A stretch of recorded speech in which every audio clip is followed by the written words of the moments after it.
வீடு வாடகை கொடுத்தாங்க ப்ரோ. நைட் எங்க ஜன்னலை திறந்து பாக்குறாங்க ப்ரோ. நெக்ஸ்ட் நாங்க கேட்குறோம், நீங்க ஏன் இப்படி பண்ணீங்க அப்படிங்கிறது. உங்களுக்குலாம் வீடு கொடுத்ததே பெருசுமா, இந்த மாதிரி பொண்ணா இருந்த பையனா மாறி இருக்காங்களா, நீங்க இதே என்கிட்ட சொல்லவே இல்லை. போய் தெருவில் போய் பிச்சை எடு, தெருவில் போய் தங்கு, பிளாட்ஃபார்ம்ல போய் தங்கு அப்படின்றாங்க. காசு கொடுத்துட்டு நீ இந்த மாதிரி பொழைக்கிறதுக்கு செத்துடலாம் அப்படிலாம் சொல்றாங்க.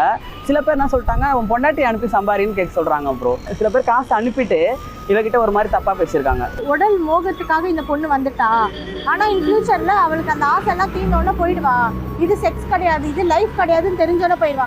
ஏதோ நேற்று வந்த மாதிரி பேசுறாங்க. Come on, it's been 4 years. எங்களுக்கு கல்யாணம் ஆகி 4 வருஷமா you are happily married. Youngsters மத்தியில் வந்து அக்செப்டன்ஸ் ஜாஸ்தியாகவே இருக்கு ப்ரோ. ஒரு டிரான்ஸ்மேன் அவங்களோட லவ் இப்படி இருக்கு, அவங்களோட லைஃப் இருக்கு. அவங்களே எந்த ஏஜ் கேட்டகரி புரிஞ்சுக்கவே மாட்டேங்கிறாங்க, இல்லை புரிஞ்சுக்க மறுக்கிறாங்க?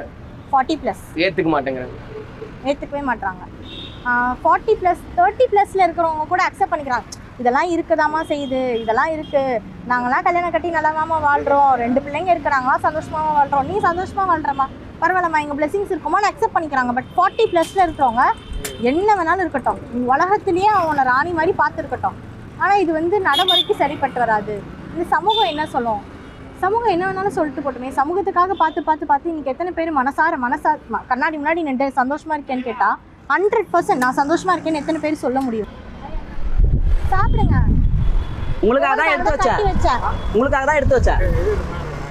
நீங்க யாராவது முடியலன்னாலும் கொடுத்துருவீங்க. இதில் என்ன ப்ரோ இருக்குது, நம்ம காசு பணம் ரெண்டாவது ப்ரோ. எனக்கு ஒரே விஷயம் தான், யாருமே பசியாக இருக்கக்கூடாது ப்ரோ. நாங்கள் நடுவில் வந்து பண்ணிட்டு இருந்தோம் ப்ரோ. எப்படின்னா ஒரு டேபிள் போட்டிருக்கோம். எங்கள் வீட்டில் சமைச்ச சாப்பாடு மீதி இருந்துச்சுன்னா அதே மாதிரி அவங்களுக்குன்னு ஒரு எக்ஸ்ட்ரா 2 டம்ளர் போட்டு சாப்பாடு கொண்டு வந்து டேபிளில் வச்சிருவோம் ப்ரோ. மடிப்பாக்கில் யார் வேணாலும் ஃப்ரீயாக சாப்பாடு மீதி இருந்தால் அவங்க வச்சிடலாம். அந்த மாதிரி வாங்கி தான் கொடுக்க முடியாது. நம்ம சமைக்கிறதுல எக்ஸ்ட்ரா ஒரு 1/2 கிளாஸ் 1 கிளாஸ் போடுறதுல தப்பு இல்லைல்ல. அந்த மாதிரி நாங்கள் எக்ஸ்ட்ரா 1 கிளாஸ் 2 கிளாஸ் போட்டாலே 4 பேர் வரைக்கும் வரும். அந்த மாதிரி நாங்கள் வச்சு யார் வேணாலும் பசித்தவர் வந்து எடுத்துக்கொள்ளுங்க அப்படின்ற மாதிரி. இங்கே இந்த பஸ் ஸ்டாண்டு கிட்ட பண்ணிட்டு இருந்தோம் ப்ரோ. நடுவில் என்ன ஆயிடுச்சுன்னா எங்களுக்கே சாப்பாடுக்கு இல்லாமல் ஆனதால அடுத்த வார்த்தை என்ன தருவோம் ப்ரோ கேட்போம், உங்ககிட்ட எவ்வளோ இருக்குன்னு கேட்போம் ப்ரோ. அவங்க எவ்வளோ கொடுக்குறாங்களோ அதை வாங்கிட்டு கொடுத்துருவோம் ப்ரோ. ஃபர்ஸ்ட் நம்ம மார்க்கெட்ஸ் தான் வச்சிருந்தோம். மார்க்கெட்ஸில் நம்ம வீட்டுக்குள்ளே தண்ணி வந்துருச்சு ப்ரோ. தண்ணி வந்துட்டு எல்லா பொருளுமே போயிடுச்சு. ஈவன் நாங்கள் எப்படி வெறும் ஒரு புது வீட்டுக்குள்ளே போனால் எப்படி இருப்போமோ அந்த மாதிரி எங்கள் வீடு ஃபுல்லாக ஆயிடுச்சு.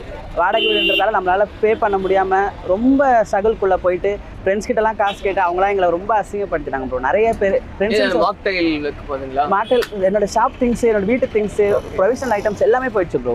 வீடே ஒரு புது வீடு காலி வீடு மாதிரி ஆயிடுச்சு. அந்த மாதிரி தண்ணி இவ்வளோ தூரம் தண்ணி வந்துருச்சு எங்களுக்கு. அதில் எங்கள் பைக் எல்லாமே போனதால திருப்பி எங்களால் அதுலேருந்து மீண்டு வரவே முடியல ப்ரோ. அந்த டைமில் சாப்பாட்டுக்கு வந்து ரொம்ப கஷ்டப்பட்டோம். ஒரு வேளை சாப்பாடு சாப்பிட்றதுக்கு யாராவது எங்களுக்கு காசு கொடுப்பாங்களா அப்படின்ற மாதிரி. இப்போ நான் பரவாயில்ல ப்ரோ, நான் சின்ன வயசுலேருந்தே கஷ்டப்பட்டுட்டு தான் இருக்கேன். எனக்கு கஷ்டப்படும் போது வழியாக தெரில. இவங்க வந்து ஒரு நாளைக்கு 5 வேளை அவங்க அம்மா சாப்பாடு கொடுத்துட்டு இருந்தாங்க. என் பிள்ளை ஒரு வேளை கூட சாப்பிட முடியல. எனக்கு ரொம்ப வருத்தமாயிடுச்சு. ஏன்னா சாப்பிடாத இருந்தவங்க இல்லாமல் இருந்தவங்க கூட தெரியாது அந்த வலி. ஆனால் சாப்பிட்டுட்டு இருந்துட்டு சாப்பிடாம இருக்கிற வலி ரொம்ப பெருசு ப்ரோ. அதை வந்து நான் கொடுத்துட்டேன்னும் போது என்னால் அதை ஏற்றுக்க முடியல. ரொம்ப கஷ்டமாயிடுச்சு ப்ரோ. நம்ம அந்த வழியில் நம்ம ஒரு விஷயத்த கேட்கும்போது, உனக்குலாம் என்னத்துக்கு ஒரு கேடு வீடு, நீ ரோட்டில் போயிரு, உனக்கு என்ன கேடு சாப்பாடு, நீ பிச்சை எடு அப்படிலாம் கமெண்ட் பண்ணுறாங்க ப்ரோ.